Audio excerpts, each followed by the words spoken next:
consistently, and you're still underemployed or you're making continuous losses in your whole household, why don't I show you an alternative? Or why don't I work with you to go through an alternative? And as I said, most adoption of things will start with early adopters. Let's get the people who are into changing things a lot faster. People will see them as an example, and those changes happen. So it is possible. There is behavioral change. There is time that needs to happen for these things to work. But what we've seen with technology is that you can actually accelerate that a lot more. There's also the matter of connecting those who produce and those who wish to buy. And then there's also the issue that you brought up when you mentioned that the lady who, in working to try and improve the lot of dairy farmers, discovered that among the problems they had was not just record keeping, but money. Now, how does Mercycorp fit into all this? The money problem. The information that would help somebody understand the direction to follow if you are looking for a solution. Then the linking of this individual who produces and a possible buyer. Thanks for that question. Very good question. I'll start where you started, with linking the buyers and the sellers. And I think that information asymmetry has been a challenge in the agricultural sector, in many sectors, for a long time. The benefit of working with innovators, entrepreneurs, is that you don't necessarily have to have a 0 to 1 or a brand new idea. There are ideas in other sectors that you can borrow from that you can then transfer to this sector. So, for example, for the longest time, the only way you could get a taxi is you have someone who was by the roadside. You have your guy. Yeah. Exactly. Yeah. Then Uber comes along and all these other companies and say, hey, look here, I'll do the work of looking for people for you, and I'll also get you the taxi, etc. And I'll bring the price down because we were looking at economies of scale. Yeah. So we look at who in the ag sector is doing the same thing, who's Uberizing the ag sector, for lack of a better word, who's creating a platform that connects buyers and sellers. Yeah. And those platforms, actually, the powerful thing about them is that because once you digitize those platforms or you digitize those interactions, you then create digital trails of transactions that then allow financial institutions to be able to appraise risk. Because now the financial institution says, I know who you are, I know what you do, how much you're spending on a day-to-day basis, or how much you're selling, etc. Yeah. I am able to offer you X because I can now appraise the risk that you have. So this whole idea of digitizing the agricultural sector not only improves efficiencies around reducing information asymmetry, but also then creates transactional footprints that are valuable for financial institutions to make the decisions they need to sell their products. That's interesting, because imagine, it almost immediately my mind even goes to things that also then are attached to food insecurity, whereby we're looking at, the character of food, that, where is this food grown? Can you have a track and trace system that food that left wherever in northern Nairobi is finding itself on a plate in Were, and you can say, this food, I can be sure that it came from here to here. So the track and trace then makes it very clear. But then also when I think about technology, I think, okay, does that mean that you're going to have to have a device in the hands of everybody who is working in this ecosystem? Me, who is planting my cabbage on my little 1/4 acre in Nyandarua, right? And I want to sell it. And I don't have to put it in a pickup on the side of the road and hope to God in heaven that somebody buys it. But then I can be connected to somebody who needs cabbage. Every 30 days is going to need 300 head of cabbage. You see what I mean? Yeah. But then it also means that I have to be hooked up to the technology to then be able to do that. So then it seems that then also needs to be a space created whereby there's at the very least some kind of education. There's got to be some kind of awareness building whereby, you're a farmer. This is an ecosystem into which you must be plugged in because that's the way the world is going. Can it be done in a world which is still, to an extent, still digitally illiterate? Is it possible? But it's growing. It's growing. I mean, of course, but still. It is growing. And I'll be a bit controversial. I think we will start off with, of course, working with the phones in the hands of the farmer. But what I do see is a future where the farmers do not need to be farmers.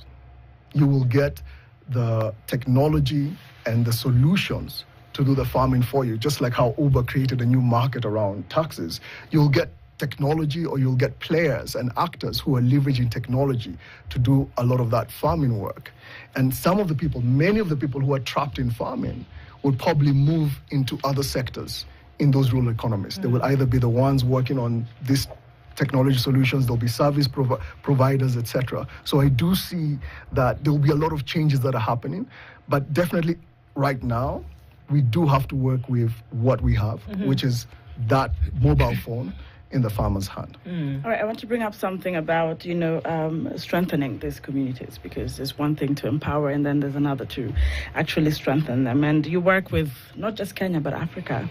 And I'm curious on how you actually strengthen these particular communities in as far as the evolving challenges, because we are, it's now common knowledge. There's a lot of evolving things, and that includes challenges, not just technology or how we do things. Yeah. So how are you going about that? Strengthening. Yeah. Yes. It as the saying goes, it takes a village to raise a child. Right. Yeah. Yes. So we work with a lot of our partners who would focus on other elements that we are unable to tackle because we are digital focused. Yeah, so we look at partners who would focus a lot more on community building. There are a lot of programs, graduation programs that do education to farmers on a more physical level. People who actually roll out what are called farmer gardens or practice farms that actually help farmers understand the ways to use new technologies, the way to farm better, etc., etc. So we work in conjunction with a lot of other players, and one of the most important players of definitely the government, because they need to set up infrastructure that none of us can do, really, whether it's road networks, whether it's telecommunication infrastructure, etc. There's a phrase that we're using a lot more nowadays, which is digital public infrastructure and digital public goods, because we truly believe that some of the services that need to be provided to these farmers and to this sector are not easy to translate into commercial good. And so they need to be provided as a public good. Yeah, and this could be information services around better farming.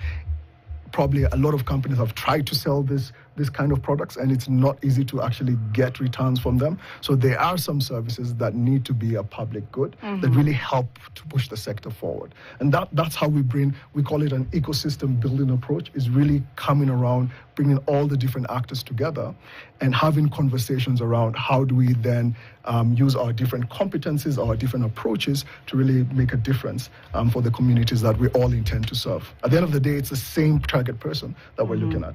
And if I would say youth is a community on its own, like Gen Z came out, someone would say, I hope they can grab an opportunity somewhere around tech and all this food security journey. And that is just for the youth, listening this morning. It could be a whole huge opportunity as things evolve to also grab a position there and do something with yourself in as far as sustainable food security is concerned. Yeah, indeed. So where do you see us going? Because obviously a lot of this is work in progress, is it not? There are milestones that have been reached. We can't run away from that. I mean, who knew that in 2024 we'd be at a place whereby somebody who's working in her kitchen garden, again, in the western part of the country, is then being able to be sure that I have a market for my produce, and all I have to do is make the connect. I mean, it's mind-blowing when you think about the possibility. But where does this put us? And how does it then directly affect food insecurity, or in this case, food security, to be sure the technology is there, but how can we see it and we say, oh yes, this is how actually you've been able to make the connect between what is available and what is needed, and then what can be grown to continue to feed the need? You've answered this brilliantly. There you go. I think the nugget in what you're saying is visibility. A lot of agriculture, especially smallholder agriculture, was happening in, I don't want to say dark ages, but in the darkness. You couldn't tell. Just recently, the Kenyan government did an exercise to register over 6 million farmers.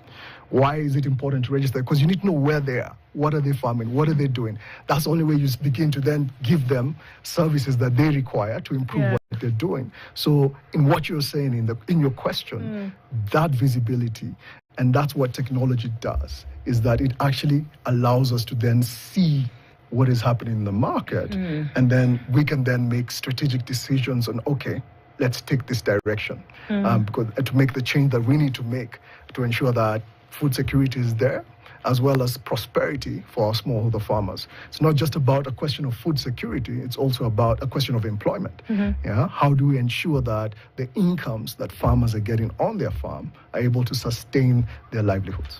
Let's take advantage of the fact that you're here today. I'm very, very excited about this next question because real life experience. I mean, some success stories. Would you, I don't know, sometimes I like when we go, firsthand to this group of people. Do you have any success stories you can share with us this morning? Many of them on our website. But I'll tell you one.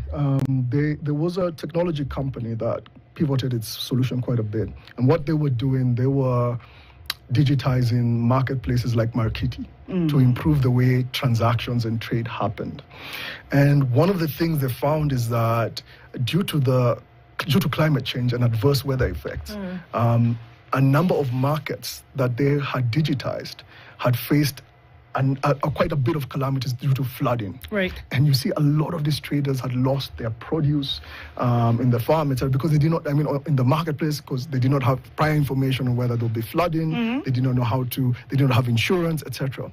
By them digitizing the marketplace and being able, as I mentioned, to get that digital footprint of transactions, they were able to bundle their service with insurance services for floods.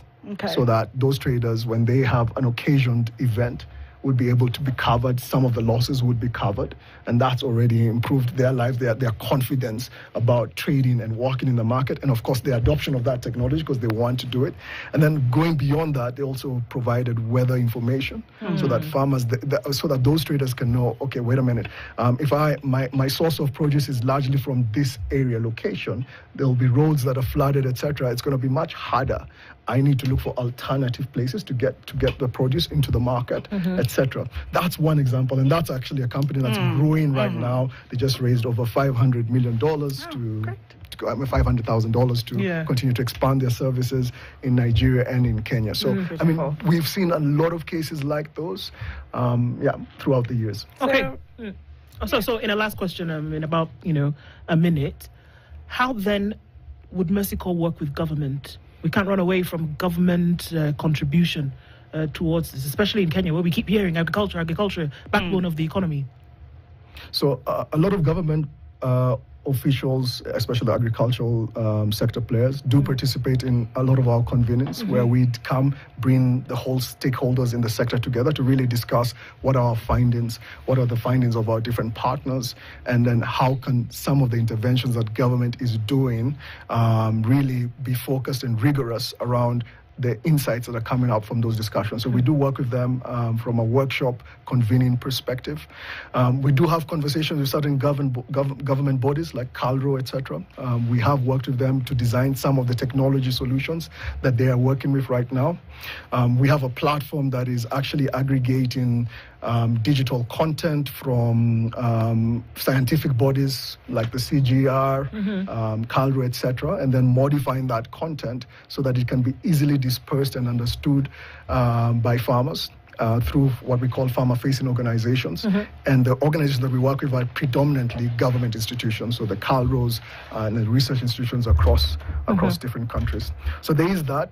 We do intend to actually do a lot more work with government. We don't do work particularly on policy, but we do educate some of the ideas and things that need to be thought about so that the policy then can actually support a much more growing ecosystem. Fantastic to have had this conversation with you this morning. Keep doing the work that you're doing, and of course want to see into insights and how this can continue into the future. Sieka Gatabaki is a program director at Mercy Corps, and we've been looking at food insecurity and how we can leverage technology to ensure that food security is a thing of the past. Thank you so much for being a part of Kenya's biggest conversation this morning. Until the next one, it's 9 a.m.